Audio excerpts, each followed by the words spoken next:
Hello વિદ્યાર્થી મિત્રો, સંકીર્ણ સંયોજનની અંદર સંકીર્ણ સંયોજનનું નામ કેવી રીતે અપાય એના નિયમો આજે ભણીશું અને ટેક્સ્ટબુકમાં જેટલા સૂત્રો છે એ તો કરીશું જ, એ સિવાય પણ ઘણા બધા સૂત્રો આપણે કરીશું. બરાબર. લેક્ચર નંબર 4, સંકીર્ણ સંયોજનનું નામ. તો કોઈ પણ સંકીર્ણ સંયોજનનું નામ આપવાનું હોય તો ત્રણ પ્રકારના સંકીર્ણ સંયોજન પહેલા બતાવું તમને. ઉદાહરણ તરીકે પહેલું છે K4 FeCN6. બીજું એક છે આપણી પાસે Cr NH3 5 times Cl Cl2 અને ત્રીજું છે Cr NH3 3 times Cl3. આ રીતે મેં સંયોજન લખ્યા છે. ત્રણેય સંયોજનમાં શું ફેર છે પહેલા સમજી લો. એ સિવાયમાં બીજા બે બ્રેકેટના સૂત્રો પણ આવે, એની ચર્ચા પછી કરીશું. અહીંયા આ જે ભાગ છે એ ધન ભાગ છે, આ જે ભાગ છે એ ઋણ ભાગ, એટલે કે જે બ્રેકેટ છે જેને આપણે સંકીર્ણ સ્પીસીસ કહીએ છીએ. બરાબર. તો સંકીર્ણ સ્પીસીસ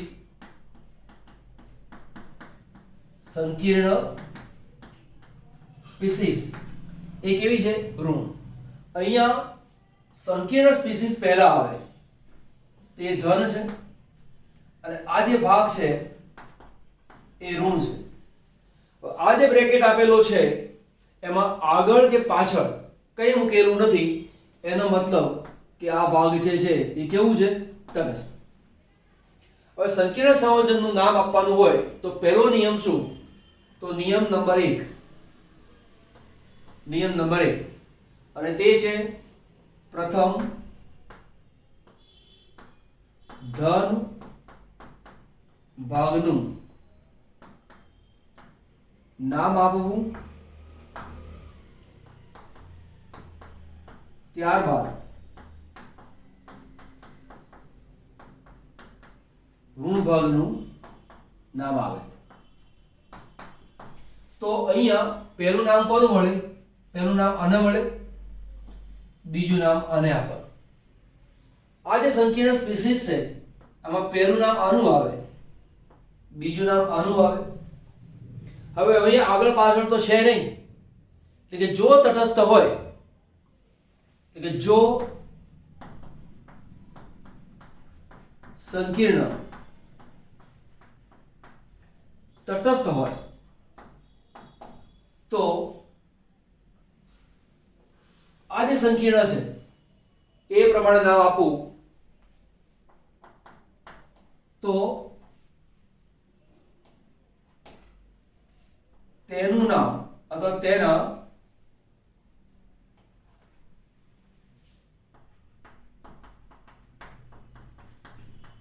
સંકીર્ણ સ્પીસીસ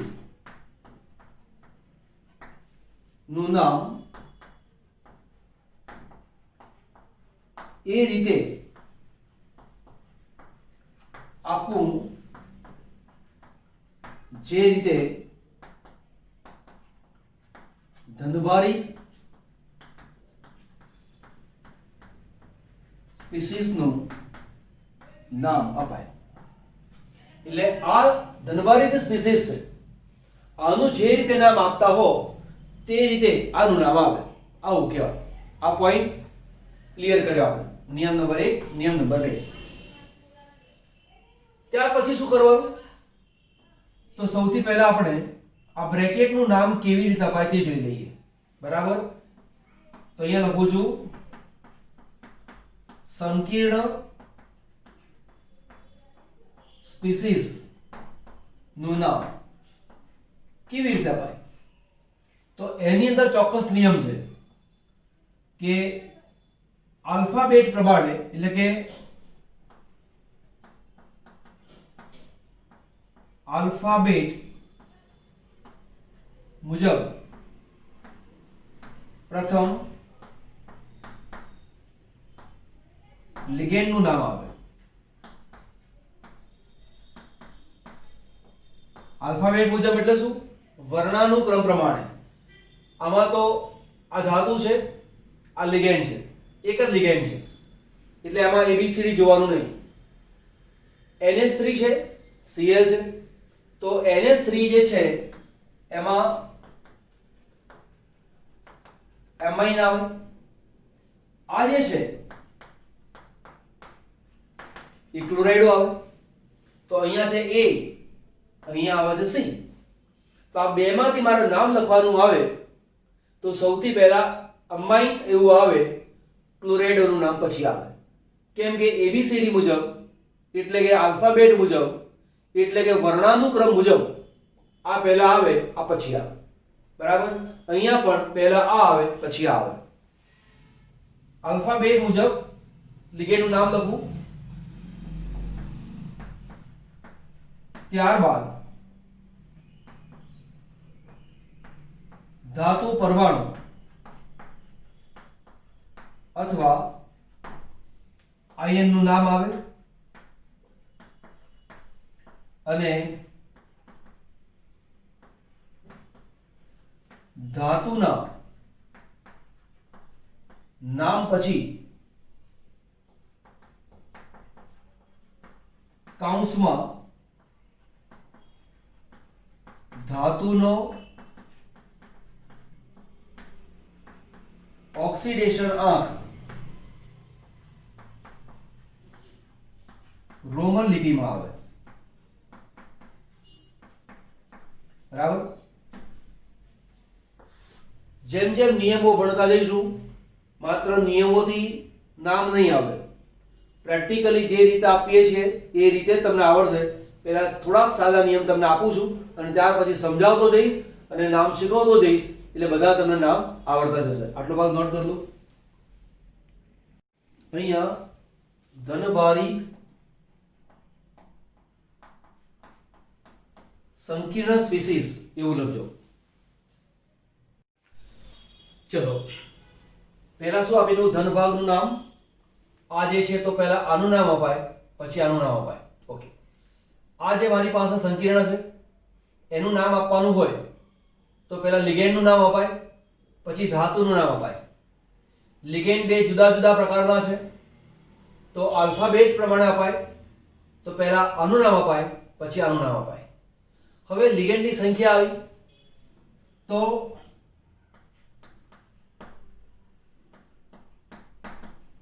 લિગેન્ડની સંખ્યા જો 2 હોય તો ડાય શબ્દ બતાવો, 3 હોય તો ટ્રાય, 4 હોય તો પેન્ટા, 4 હોય તો ટેટ્રા, 5 હોય તો પેન્ટા, 6 હોય તો હેક્સા, 1 હોય તો મોનો. તો આ રીતે 1 હોય તો મોનો, 2 હોય તો ડાય. તો આના માટે શબ્દ શું વાપરીશું? ટેટ્રા. આના માટે શબ્દ શું વાપરીશું? ડાય. ઓકે, પણ જો લિગેન્ડના નામમાં સંખ્યા આવતી હોય તો લિગેન્ડના નામમાં સંખ્યા આવે છે એટલે શું? તો લિગેન્ડના નામમાં સંખ્યાનું ઉદાહરણ આપું. દાખલા તરીકે મારી પાસે EN. EN નો મતલબ આવો છે NH2 CH2 CH2 NH2. બરાબર? Carbon number 1, carbon number 2. આનું નામ શું થાય? ઇથેન 1,2 ડાયમાઇન. ઇથેન 1,2 ડાયમાઇન. તો અહીંયા ડાય શબ્દ આવ્યો. તો કોઈ ડાયમાઇન વાળું આવે, કોઈ ટ્રાયમાઇન વાળું આવે, કોઈ ટેટ્રા એવો શબ્દ આવે તો તે સંજોગોમાં 2 માટે ડાય એવો શબ્દ વાપરવાનો નહીં. કેમ થાય શું? દાખલા તરીકે મારી પાસે આવું બને કે 3 વાર EN એવું લખેલું છે અથવા EN થ્રાઇસ એવું લખેલું છે. ધારો કે આ જે 3 છે એના માટે હું ટ્રાય શબ્દ વાપરું તો થાય શું? મેં લખ્યું પહેલા મેટ્રાય, પછી આ નામ લખીએ તો ટ્રાય ઇથેન 1,2 ડાયમાઇન આવું થાય. પણ અહીંયા કન્ફ્યુઝન શું થાય કે વિદ્યાર્થી એવું સમજે ટ્રાય ઇથેન અને 1,2 ડાયમાઇન, તો એવું ન થાય એટલા માટે અહીંયા ટ્રાય શબ્દ વાપરવાનો નહીં, ત્યાં આવે શબ્દ આવે ટ્રીસ. તો ટ્રીસ અને ત્યાર પછી એનું જે પછીનું જે નામ છે એ હંમેશા બ્રેકેટમાં લખાય. એટલે આનું નામ આપવાનું હોય તો ટ્રીસ ઇથેન 1,2 ડાયમાઇન એવું આવે.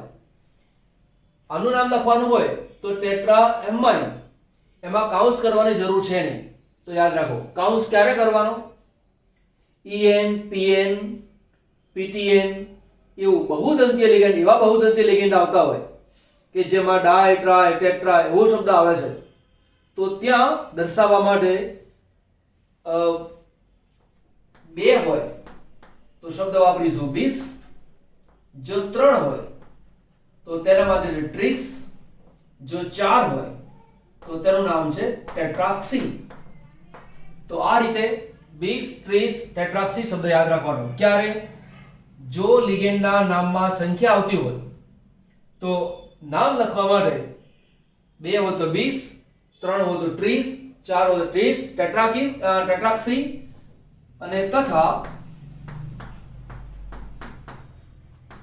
લિગેન્ડનું નામ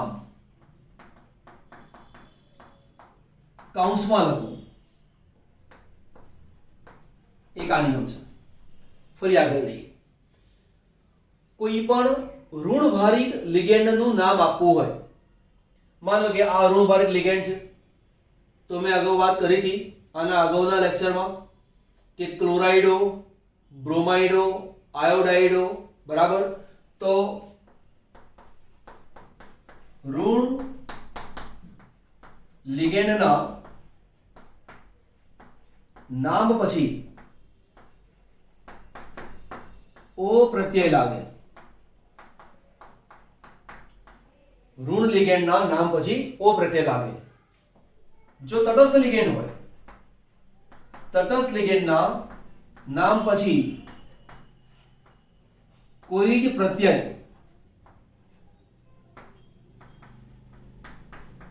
લગાવવો નહીં. એવા પ્રત્યય લગાવવાનો ના આવે. જેમ કે આના માટે હોય તો ક્લોરાઇડો શબ્દ વાપરીશું, આના માટે અમાઇન શબ્દ વાપરીશું, ડાયક્લોરાઇડો, ટેટ્રા અમાઇન, બરાબર. પણ આના માટે ઓ પ્રત્યય લાગ્યો, આના માટે કોઈ પ્રત્યય લાગ્યો નહીં. ઓકે. બીજી વસ્તુ, Cl અહીં પણ છે, Cl અહીંયા પણ છે. તો અંદર Cl હોય તો તેના માટે ક્લોરાઇડો એવો પ્રત્યય લાગે, પણ જો Cl બહાર છે તો તેના માટે ક્લોરાઇડો પ્રત્યય લાગે નહીં. એના માટે સિમ્પલ ક્લોરાઇડ જ લખવાનું. એટલે બીજું નોંધ કરવું છે અહીંયા કે જો ઋણભારિત આયન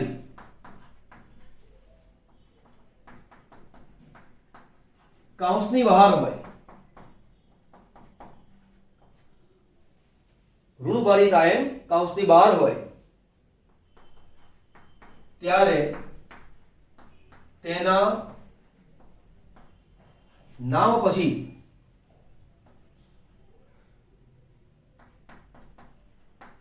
ઓ પ્રત્યય લગાવવો નહીં.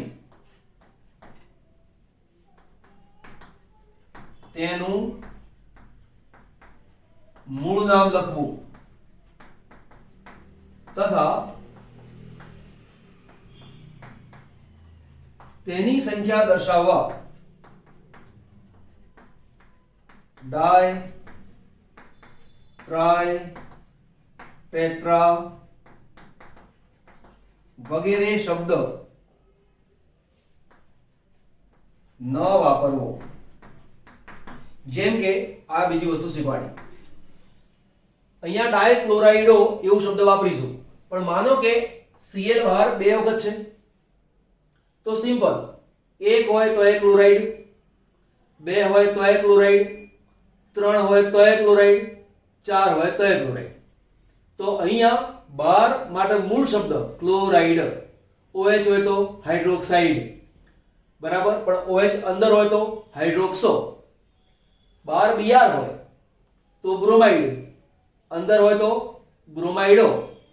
12 ફોસ્ફેટ છે PO4 તો ફોસ્ફેટ, પણ અંદર હોય તો ફોસ્ફેટો, બરાબર. ઓકે, આનો ઉપયોગ કર્યો. હવે ઋણ લિગેન્ડના નામ પછી ઓ પ્રત્યય, તટસ્થ લિગેન્ડના નામ પછી કોઈ પ્રત્યય લગાવવો નહીં. હવે જે ધાતુ આવે છે એના નામ લખવામાં શું આવે, ઉતારી લો પહેલા. હમણાં તમે લખ્યું ના, સમજાવવા માટે મેં અહીંયા 2 લખ્યા હતા, બરાબર, એટલે એ બાજુ 2 લખશો નહીં. હવે જુઓ, મારે ધાતુના નામ પછી શું કરવું તે. અહીંયા કોબાલ્ટ ધાતુ છે, અહીંયા પણ કોબાલ્ટ ધાતુ છે, પણ તમે જુઓ આ બ્રેકેટનો જે ભાગ છે એ ધનભારિત છે અને આ જે ભાગ છે કેવો છે, ઋણભારિત. જો ધનભારિત હોય અને એમાંથી ધાતુ હોય તો ધાતુનું મૂળ નામ લખવાનું. જેમ કે અહીંયા કોબાલ્ટ છે તો કોબાલ્ટ, પણ જો બ્રેકેટ પછી આવતો હોય, બ્રેકેટ ઋણભારિત આવતો હોય તો તેના ધાતુના નામની પાછળ એટ પ્રત્યય લાગે. દાખલા તરીકે મેં આની જગ્યાએ લખું છું આ રીતે CO NH3 થ્રાઇસ અને Cl3. તો આ ધનભારિત ભાગ છે, આ કેવું છે, તટસ્થ.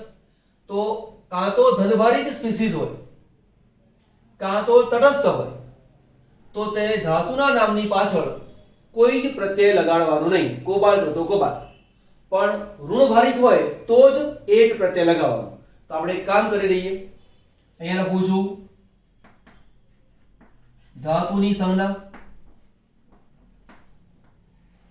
બીજું લખું છું સંકીર્ણ સ્પીસીસ.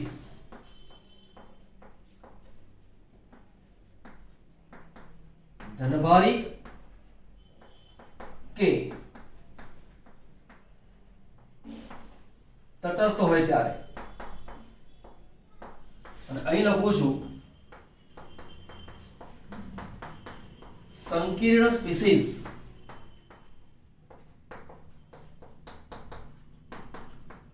ઋણભારિત હોય ત્યારે, બરાબર. તો આપણે લખું છું અહીંયા ધાતુની સંજ્ઞા Ti,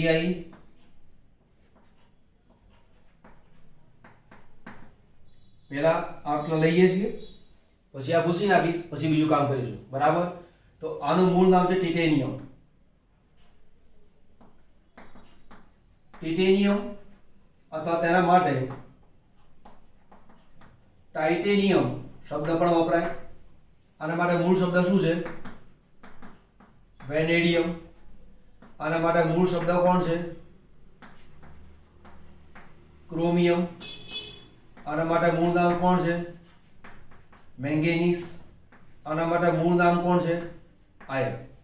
પણ જ્યારે ઋણભારિત હોય એટલે બ્રેકેટ પછીનો જે ભાગ હોય એમાં જો ધાતુ આવતી હોય તો Ti હોય તો શબ્દ વાપરવાનું ટિટેનેટ. V હોય તો તેનું નામ આપવાનું વેનેડેટ. Cr હોય તો તેનું નામ આવે ક્રોમેટ. Mn હોય તો નામ આવે મેંગેનેટ. Fe હોય તો નામ આવે તેનું ફેરેટ. બરાબર, નોંધ કરી લો. બીજા નામ લખીએ આપણે. કોબાલ્ટ હોય તો કોબાલ્ટેટ. જો હમણાં Fe લીધું હતું ને, Fe એનું મૂળ નામ છે આયર્ન, પણ તમારે લખવાનું શું આવે, ફેરેટ. બરાબર. નિકલનું nickelate, copper cuprate, zinc zincate, aluminium aluminate વગેરે આવે. એલ્યુમિનિયમ એ સંક્રાંતિ તત્વ નથી, પરંતુ સંકીર્ણ સંયોજન બનાવે છે અને એટલા માટે તે આપણે અહીંયા લીધેલું છે. નોર્મલી સંક્રાંતિ તત્વો લઈએ છે, એલ્યુમિનિયમ સંક્રાંતિ તત્વો નથી. પ્લેટિનમ પ્લેટિનેટ, આર્જેન્ટિનમ આર્જેન્ટેટ, ઓરમ એટલે સોનું ઓરેટ, મર્ક્યુરી મર્ક્યુરેટ, લેડ પ્લમ્બેટ, મોલિબ્ડેનમ, મોલિબ્ડેટ, ઇરિડિયમ, ઇરિડેટ. મોટા ભાગે તો આવડે જ છે, કેટલાક જ જુદા પડે. તો તમારે શું કરવાનું, જેટલા જુદા પડતા હોય એટલા નામને બાજુ રાખી મૂકવાના. જેમ કે એક જુદું શું પડે, એક આ જુદું પડે, એક આ જુદું પડે, પછી આ પ્લમ્બેટ એ જુદું પડે, આ ખબર ના પડે કોઈ વાર, આ ખબર ના પડે, ઇરિડિયમ, ઇરિડેટ. તો એને ધ્યાન ઉપર લેવાનું. હવે તમે નોટ પેન લઈને બેસો. કેટલાક નામ હું કરીશ, કેટલાક નામ આપણે ત્યાં ઊભા રહીશું, પોઝ કરીશું, પછી તમને નામ લખવા માટે જાતે કહીશ કે ભાઈ તમે નામ લખો, પછી હું નામ લખીશ અને પછી સરખાવીએ તો કેટલું સાચું પડે છે, કેટલું ખોટું પડે છે. અહીંયા પ્રેક્ટિસ પણ થઈ જાય, ખોટું હોય તો સુધરી જાય, તમારી શું ભૂલ છે એ પણ સુધરી જશે. અહીંયા 13 આ ચોપડીના જ છે, ટેક્સ્ટ બુકમાં આપેલા છે તે જ, પછી એક્સ્ટ્રા બીજા કરીશું, પણ લગભગ આટલું કરતા કરતા તમને ઘણા બધા નામો સુધરી જશે. બરાબર? જો આ એક સૂત્ર મેં લખેલું છે, એમાં એક ધ્યાન ઉપર ન આવેલી બાબતને ધ્યાન ઉપર લાવો. મેં H2O માં કાઉન્સ કર્યો છે, Cl માં કાઉન્સ કર્યો નથી, OH માં કાઉન્સ કર્યો છે, અહીંયા Cl માં કાઉન્સ નથી કર્યો, CO માં કાઉન્સ છે, NO2 માં કાઉન્સ છે. બરાબર? તો કે ક્યારે કાઉન્સ કરવાનો અને ક્યારે કાઉન્સ નહીં કરવાનો. તો માની લો કે Cl -1 હોય, Br -1 હોય, I -1 હોય, O2 -1 હોય, N3 -1 હોય, એક જ પરમાણુ આવેલો હોય, જે આયન ની અંદર અથવા અણુમાં એક જ આયન, એક જ પરમાણુ હોય તો ત્યાં કાઉન્સ કરવાની જરૂર પડતી નથી. પરંતુ એક કરતાં વધુ પરમાણુ OH-, SO4 2-, SO3 2-, C2O4 2-, આવો કોઈ પણ ઋણભારિત આયન આવેલો હોય તો હંમેશા તેને બ્રેકેટમાં દર્શાવવાનો. બરાબર? ચલો, નામ આપતા પહેલા સૌથી પહેલા તો ઓક્સિડેશનાંક શોધી કાઢવાનો. ઓક્સિડેશનાંક એ પહેલું સ્ટેપ, બીજું સ્ટેપ પછી વિચારીએ આપણે. બરાબર? પહેલું સ્ટેપ શું? ઓક્સિડેશનાંક. તો આનો ઓક્સિડેશનાંક આપણને ખબર નથી એટલે મૂકી દીધો x. મેં ઓક્સિડેશનાંક અગાઉના લેક્ચરમાં શીખવાડેલો છે. NH3 એટલે 0, H2O એટલે 0, Cl એટલે -1, Cl -1 એવા બે છે એટલે -2. આટલો સરવાળો કરો, -2 અને -1 એટલે -3. જમણી બાજુ જાય તો x બરાબર +3. તો આનો ઓક્સિડેશનાંક કેટલો આવે? 3 આવે. બીજું ધ્યાન શું રાખવાનું છે, આ જે ભાગ છે એ ધનભારિત છે કે ઋણભારિત, એને ધ્યાન ઉપર લઈ લઈએ. તો તમે જુઓ કે આ જે ભાગ છે એ પહેલા છે, આ પછી છે. તો પહેલા ધન ભાગનું નામ આવે માટે પહેલું નામ આનું આવે, અને આનું જ્યારે નામ આપવાનું હોય તો ધ્યાન આપી લેવાનું. આ જે CO છે એના માટે આપણે કોબાલ્ટ નામ આપવાનું છે. જો તે ઋણભારિત ભાગ હોત તો કોબાલ્ટેટ થઈ જાય. એટલે કે મારે કોબાલ્ટ લખવું કે કોબાલ્ટેટ લખવું એ નામની શરૂઆતમાં ખબર પડે. ઓકે, જ્યારે નામ લખવાનું આવે તો પહેલા કોનું નામ લખવાનું? આલ્ફાબેટ પ્રમાણે. તો તમે જુઓ NH3 છે તો NH3 માટે શું લખીશું? અમાઇન એટલે A આવે. પછી H2O છે, એક્વા, અને Cl છે, ક્લોરાઇડો. નોર્મલી અહીંયા જે લખીએ છે એ આલ્ફાબેટ પ્રમાણે જ લખાય છે. જૂના વખતમાં આડાવડી ગમે ત્યાં લખાતું હતું, એવું આવતું હતું. એટલે કોઈક વાર તમારી પાસે કોઈક જૂના MCQ સોલ્વ કરવાના આવે એમાં શક્ય છે Cl અહીંયા લખ્યો હોય, H2O પછી લખ્યો હોય, એવું બને. તો પહેલા નિયમ જુદો હતો, અત્યારના નિયમ જુદા છે. જૂની ટેક્સ્ટ બુક પ્રમાણે પહેલા ઋણભારિત લિગેન્ડનું નામ આપવાનું. એટલે કે ભલે આ બે તટસ્થ છે, આ Cl પહેલા આવે તો ક્લોરાઇડો, કોઈક જગ્યાએ ક્લોરાઇડોની જગ્યાએ તમને ક્લોરો પણ વાંચવા મળે. તો NCERT ની બુક પહેલા જે જૂની બુક હતી એની અંદર ક્લોરો શબ્દ વપરાતો હતો. પહેલા ઋણભારિત લિગેન્ડનું નામ જ આવતું હતું. પણ એ નિયમો અત્યારે છે નહીં. અત્યારે આપણે અત્યારની ટેક્સ્ટ બુકની અંદર જે નિયમો છે એ નિયમને આધારે આપણે કામ કરીએ છીએ. તો પહેલા કોનું નામ આવે? અમાઇન, પછી એક્વા, પછી ક્લોરાઇડો. બરાબર? આના માટે O પ્રત્યય લાગે નહીં. અહીંયા O પ્રત્યય લાગે નહીં, આમાં O પ્રત્યય લાગે. હવે એની સંખ્યા કેટલી વાર છે? 4. એટલે 4 માં શું કરીશું? ટેટ્રા અમાઇન, એક્વા, Cl માટે ક્લોરાઇડો, પછી કોબાલ્ટ, પછી ઓક્સિડેશન આ 3 શોધ્યો અને પછી આવે ક્લોરાઇડ. અહીંયા એક બીજો નિયમ મેં કયો નથી, પણ મેં નિયમ રજૂઆત કરેલી છે. તમને ખબર નથી, ક્યાંય સ્પેસ છોડવાની નહીં, નામ સળંગ આવે, નામ સળંગ લખવાનું, એમાં ક્યાંય સ્પેસ છોડવાની નહીં. તો આ તેનું સૂત્ર છે, tetra ammine aqua chlorido cobalt 3 chloride. બરાબર. એક કામ કરો, મેં એક નામ લખ્યું છે, તમે બીજું અને ત્રીજું નામ ટ્રાય તો કરો. ચલો આનું નામ લખીશું આપણે. પહેલું નામ આવશે K નું, બ્રેકેટનું નામ પછી K એટલે પોટેશિયમ, 4 વાર OH છે એટલે ટેટ્રા. OH એટલે શું આવે? હાઇડ્રોક્સો. પછી Zn ઝિંકેટ, કૌંસમાં ઓક્સિડેશન આ. ઝિંકેટ એવું કેમ? એટલા માટે કે તે ઋણભારિત લિગેન્ડ છે. હવે જો K એટલે +1, એવા 2 છે માટે +2, આના બરાબર x ગણો. 4 - 1 એટલે -4 અને ટોટલ વીજભાર 0 છે. x ગણવાનું છે, -4 માંથી 2 ગયા -2, જમણી બાજુ ગયા +2, ઓક્સિડેશન આવશે 2. બરાબર. ચલો K3 K પહેલું શું આવશે? પોટેશિયમ. આનું નામ આવશે પોટેશિયમ. પછી છે આ ભાગ ઋણભારિત છે, 3 છે માટે ટ્રાય. પછી લખીશું અહીંયા ઓક્ઝલેટો, ટ્રાય ઓક્ઝલેટો. પછી કોણ આવે? એલ્યુમિનેટ, કૌંસમાં ઓક્સિડેશન આ. K એટલે 1, એવા 3 છે માટે +3, આ -2, એવા 3 છે એટલે -6. ટોટલ વીજભાર કેટલો? 0, બરાબર 0. આની કિંમત ખબર નથી. -6 માંથી 3 જાય -3 માટે x બરાબર શું આવે? +3. બરાબર. હવે એક કામ કરીએ આપણે, મેં આ 3 નામ તો લખેલા છે, આ જે નામ લખેલા છે એ પોઝ કરીને તમે ચેક કરો કેટલું આવડે છે તે. બરાબર. આપણે જાતે કરીએ છીએ.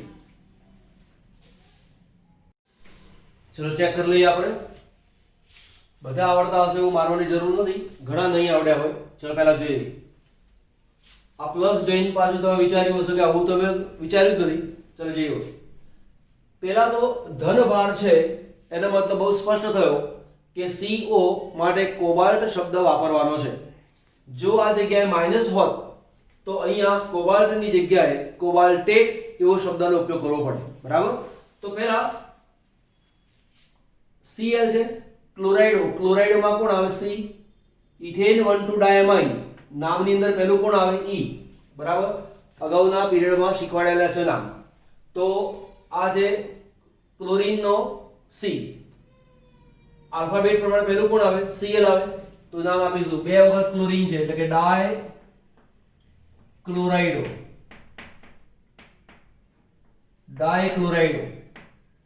પછી En ની સંખ્યા 2 વાર છે એટલે 20. નામ છે તેનું ઇથેન 1,2 ડાયમાઇન. ઇથેન 1,2 ડાયમાઇન. પછી લખીશું કોબાલ્ટ, કૌંસમાં ઓક્સિડેશન આ, અને છેલ્લે લખવાનું આયન. આયન એવું કેમ? એ આયન સ્વરૂપમાં છે એટલા માટે. જો બ્રેકેટની ઉપર પ્લસ અથવા માઇનસ એવો આયન દર્શાવેલો હોય તો તમારે પાછળ આયન શબ્દ વાપરવાનો. +1 હોય, +2 હોય, +3 હોય, -1, -2, -3, -4, ગમે તે આયન આપેલો હોય પાછળ તમારે આયન શબ્દ એડ કરી દેવાનો ક્યારે બ્રેકેટની ઉપર પ્લસ અથવા માઈનસ આપેલું હોય ત્યારે હવે ઓક્સિડેશન આ ગણવો છે તો જો જુઓ ઓક્સિડેશન આ ગણીએ આની કિંમત x ખબર નથી શોધવાનું છે Cl એટલે -1 એમાં 2 છે માટે -2 En એટલે 0 અને બરાબર અહીંયા +1 છે માટે મૂકી દો +1 -2 જમણી બાજુ ગયા એટલે +2 2 + 1 એટલે 3 તો આનો ઓક્સિડેશન આવ્યો 3 નામ સળંગ લખવાનું હોય પણ જગ્યા ના હોય એટલે તમારે આવું કરવું પડે ચલો ત્યાર પછીનું નામ છે 5 આનું નામ છે પેલા લિગેન્ડ હવે અહીંયા તમે જુઓ આગળ કે પાછળ કોઈ આયન આપેલો છે નહીં એટલે પ્રતિ આયન આપેલો નથી એટલે કે કાઉન્ટર આયન આપેલો નથી તો સીધું વિચારો 4 વખત CO છે તો ટેટ્રા કાર્બોનિલ ટેટ્રા કાર્બોનિલ પછી નિકલ નો ઓક્સિડેશન આવશે 0 કેમ 0 કાર્બોનિલ એનો વીજભાર છે 0 તો વીજભાર 0 છે માટે ઓક્સિડેશન 4 * 0 એટલે 0 માટે નિકલનો ઓક્સિડેશન 0 હવે જે ઓક્સિડેશન લખીએ છીએ એ ઓક્સિડેશન હંમેશા રોમન લિપિમાં આવે રોમન લિપિમાં 0 આવતો નથી પરંતુ ઓક્સિડેશન 0 આવતો હોય તો 0 લખવાનો નંબર 6 નામ લખવા માટે અમાઇન એટલે A આવે ક્લોરાઇડો એટલે C આવે નાઇટ્રાઇટ અથવા નાઇટ્રાઇટો માટે N આવે આલ્ફાબેટ પ્રમાણે પહેલું કોણ આવે અમાઇન કેટલી વાર છે 2 વાર છે માટે ડાય અમાઇન નામ તેનું થયું ડાય અમાઇન પછી ક્લોરાઇડો પછી આવે ક્લોરાઇડો હવે આ જે NO2 છે એનું બેઝિક નામ ખરેખર આ રીતે છે NO2 માઈનસ મૂળ નામ ખરેખર એનું છે નાઇટ્રાઇટ આયન હવે નાઇટ્રાઇટ આયનની અંદર હું બે રીતે દર્શાવી શકું છું એક NO2 માઈનસ અને ONO માઈનસ આ બંને નાઇટ્રાઇટ જ કહેવાય માઈનસ ગમેના લખી નાખો એનો મતલબ એવો નથી કે નામ તેનું બદલાઈ જાય છે પણ ધ્યાન એ રાખવાનું કે અહીંયા n પહેલા દર્શાવેલો છે કે O દર્શાવેલો છે જો n દર્શાવેલો છે તો આપણે એવું લખીશું નાઇટ્રાઇટો n એટલે કે ડાયઅમાઇન ક્લોરાઇડો પછી આગળ જગ્યા નથી એટલે મૂકું છું અહીંયા સોરી NO2 છે તો નાઇટ્રાઇટો પછી n પછી પ્લેટિનમ છે તો દર્શાવીશું તેનું પ્લેટિનેટ પછી ઓક્સિડેશન આંક આવે તો ઓક્સિડેશન આંક શું આવે આ તો 0 છે આ 0 છે આ -1 આ -1 ટોટલ 0 માટે 0 આની કિંમત x -1 અને -2 જમણી બાજુ ગયા +2 તો x બરાબર શું આવે +2 જો અહીંયા ONO2 લખેલો છે એની જગ્યાએ ONO એવું લખ્યું હોત તો આપણે અહીં નામ એવું લખતા નાઇટ્રાઇટો પછી એ દર્શાવતા આપણે O પહેલા n દર્શાવેલો છે તો આપણે અહીંયા દર્શાવ્યું n અને જો પહેલા આ રીતે આપ્યું હોત ONO વીજભાર એ વખત દર્શાવ્યું ના હોત તો આ રીતે તેનું નામ લખતા બરાબર ચલો બાકીના નામ હું આગળ જાઉં છું એ પહેલા એક કામ કરો વિડિયો પોઝ કરો બધા નામ જાતે લખવા માટે પ્રયત્ન કરો અને એ નામ તમારા સાચા પડે છે કે નહીં એ ચેક કરી લઈએ આપણે અહીંયા સુધાર દેજો પ્લેટિનેટ નહીં આવે પ્લેટિનમ કેમ પ્લેટિનમ કેમ કે આ તટસ્થ પ્રકારનું છે એટલા માટે ચલો હવે ચેક કરી લઈએ તમારું નામ 7 નંબર કે એટલે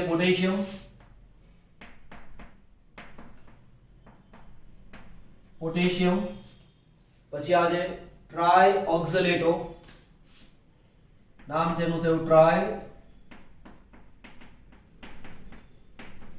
ઓક્ઝલેટો ત્યાર પછી ક્રોમિયમ છે એટલે લખીશું ક્રોમેટ એવું કેમ એટલા માટે કે જે સંકીર્ણ છે એ પછીના ભાગમાં આવે છે, એટલે કે ઋણ ભારિત છે એટલા માટે. ઓક્સિડેશન આ ગણવો છે. આ +1 એવા 3 માટે +3. આ થયું x. OX એટલે -2. -2 3 વાર છે એટલે -6. અહીંનો વીજભાર કઈ છે નહીં માટે બરાબર 0. -6 માંથી 3 જાય -3 માટે x બરાબર +3 થઈ જાય. તો ઓક્સિડેશન ના આવશે તેનો +3. ચલો 8 નંબર લઈએ. ક્લોરીન છે એટલે C આવે. ઇથેન 1,2 ડાયામાઇન એમાં E આવે. પહેલો C આવે પછી આવે. નોર્મલી આ પ્રમાણે લખેલા છે એ આલ્ફાબેટ પ્રમાણે ગોઠવીને જ મૂકેલા હોય છે, પણ કોઈક વાર આ આગળ આ પાછળ એવું આપેલું પણ હોય તો ધ્યાન આપી લેવાનું કે પહેલા C જ લખવાનો પછી E લખવાનો. ફરી બોલું છું, કોઈક વાર આ આગળ પાછળ લખી નાખ્યા હોય એવું સંકીર્ણ આવવાની શક્યતા છે, એવું ધ્યાન આપજો. ઓકે, એટલે પહેલા શું લખવાનું તમારે? C. બરાબર. તો બે વાર છે માટે ડાયક્લોરાઇડો.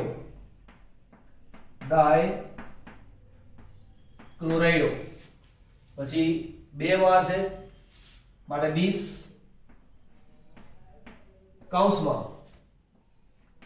ઇથેન 1,2 ડાયમાઇન. ઇથેન 1,2 ડાયમાઇન કૌંસ પૂરો. ત્યાર પછી આવે કોબાલ્ટ.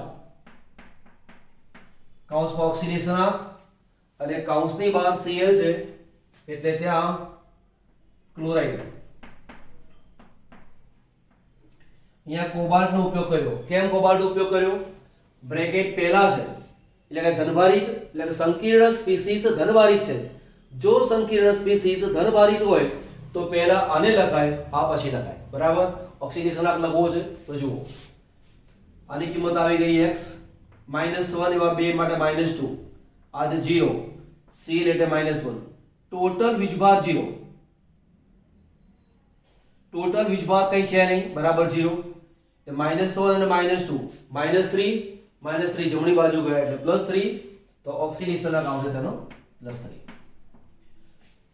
આટલા બધા નામ લખતી વખત કોઈક વાર એવું બની જાય કે 8 ની જગ્યાએ કોબાલ્ટ ની જગ્યાએ કોબાલ્ટ થઈ જાય તો થોડું મેનેજ કરી લેજો. બરાબર, એવું થશે નહીં પણ કદાચ કોઈ વાર બને તો.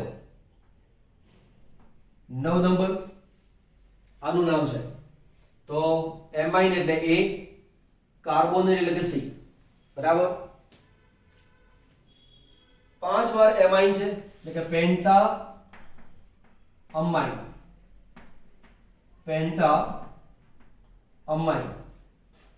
પછી કાર્બોનેટો.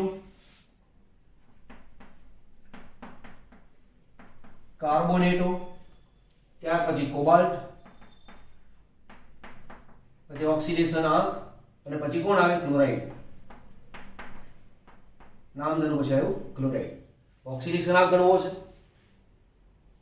તો આ x થયો, આનો 0 એટલે 5 ગુણ્યા 0 એટલે 0. કાર્બોનેટ એટલે -2. Cl એટલે -1. ટોટલ વીજભાર 0. ઉપર કઈ આપેલું છે નહીં કોઈ વીજભાર, જેમ અહીંયા પ્લસ છે એવું અહીંયા કાંઈ છે નહીં, મારે ટોટલ 0. -2 અને -1 એટલે -3 જમણી બાજુ ગયા +3. તો ઓક્સિડેશન આંક આવ્યો તેનો +3. બરાબર.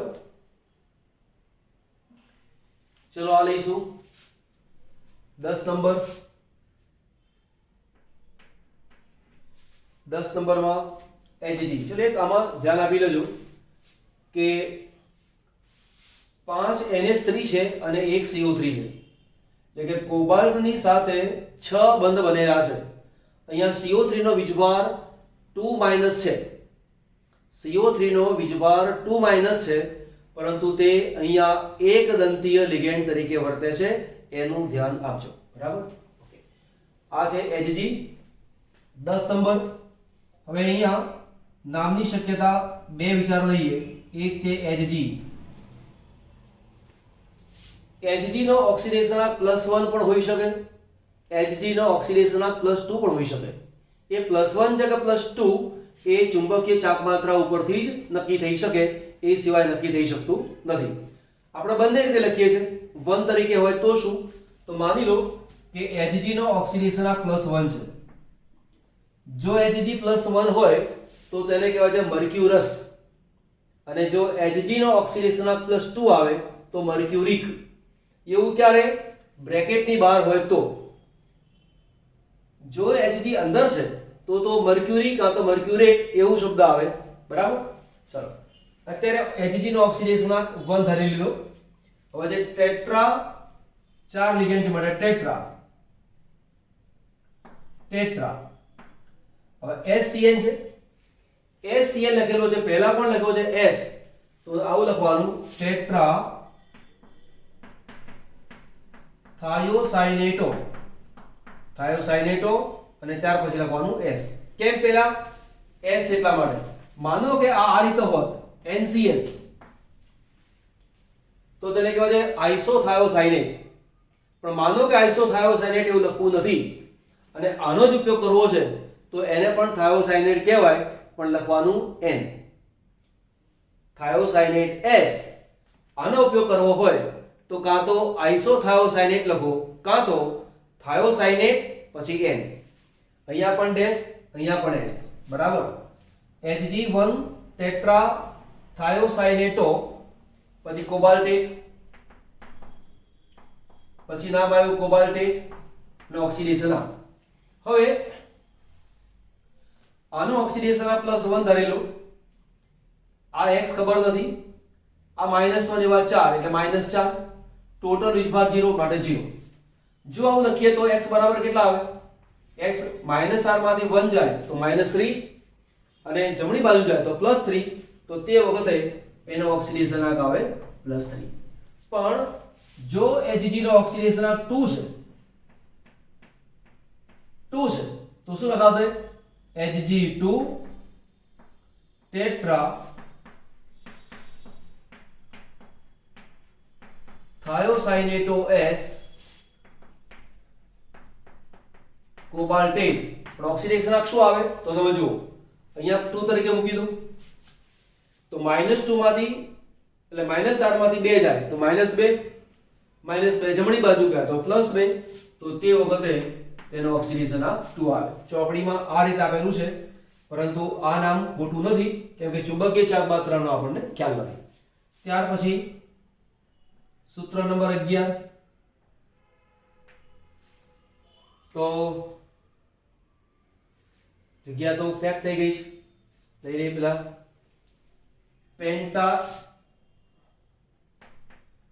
પેન્ટા એમાઇન, પછી Cl એટલે ક્લોરાઇડો,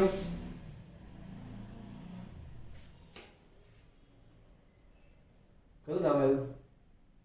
11 માં આવ્યું ને, આ રહ્યું પેન્ટા એમાઇન, પછી આ છે સોરી હેક્ઝા એમાઇન છે, 11 નંબર છે. હેક્ઝાઅમાઇન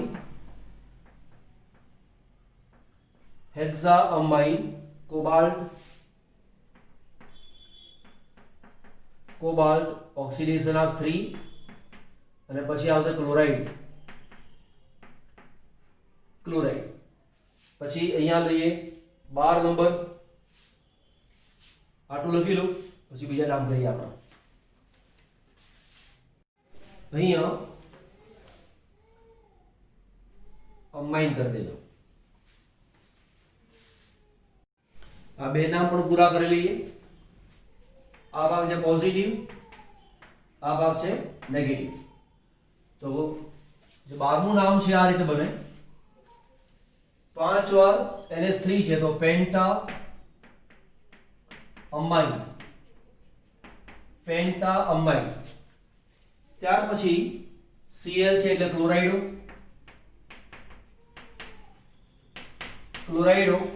ત્યાર પછી કોબાલ્ટ, ઓક્સિડેશન આપની જગ્યા છોડી દીધી, અને છેલ્લે જે ક્લોરાઇડ.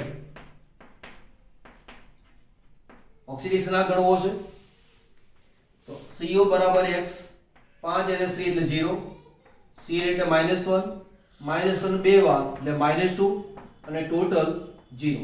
ટોટલ 0 એટલા માટે કે આ સંકીર્ણ છે, એનો વીજભાર છે 0, માટે મૂકી દીધો 0. હવે આટલા બરાબર શું થાય? -3 જમણી બાજુ જાય તો +3, માટે ઓક્સિડેશન ના કારણે +3. ચલો 13મો લઈએ આપણે. કે એટલે પોટેશિયમ, કે એટલે પોટેશિયમ. પછી છે હેક્સાસાઇનો, હેક્સાસાઇનો Fe. અહીંયા લખીશું ફેરેટ. ફેરેટ કેમ? એટલા માટે કે સંકીર્ણનો જે ભાગ છે એ જમણી બાજુનો આવેલો છે એટલા માટે, એટલે કે ઋણભારિત ભાગ છે એટલા માટે. તો તેના માટે ફેરેટ. ઓક્સિડેશન આંક લખીશું કે એટલે +1, એવા 3 છે એટલે +3. x ખબર નથી, 6 આનો વીજભાર -1, 6 - 1 એટલે -6, ટોટલ વીજભાર 0 બરાબર 0. મારે x બરાબર શું આવે? +3. તો આ થયું +3. આ પદાર્થનું બહુ જ પ્રચલિત નામ છે અને એ છે પોટેશિયમ ફેરીસાયનાઇડ. પોટેશિયમ ફેરીસાયનાઇડ. એના જો એક બીજું લઈ લઈએ 14મું, અને એ છે K4, 3 ની જગ્યાએ K4 FeCN6. તો તેનું નામ થાય K એટલે પોટેશિયમ. પોટેશિયમ 6 વાર લિગેન્ડ છે, બરાબર. હેક્સાસાઇનો, હેક્સાસાઇનો, Fe, ફેરેટ. ઓક્સિડેશન આ +1 એવા 4 એટલે +4. આ x ખબર નથી, -1 એવા 6 એટલે -6. ટોટલ વીજભાર 0 બરાબર 0. તો -6 માંથી 4 જાય તો -2, -2 જમણી બાજુ જાય તો +2. તો આ થયું +2. અને આનું પ્રચલિત નામ છે, આની જેમ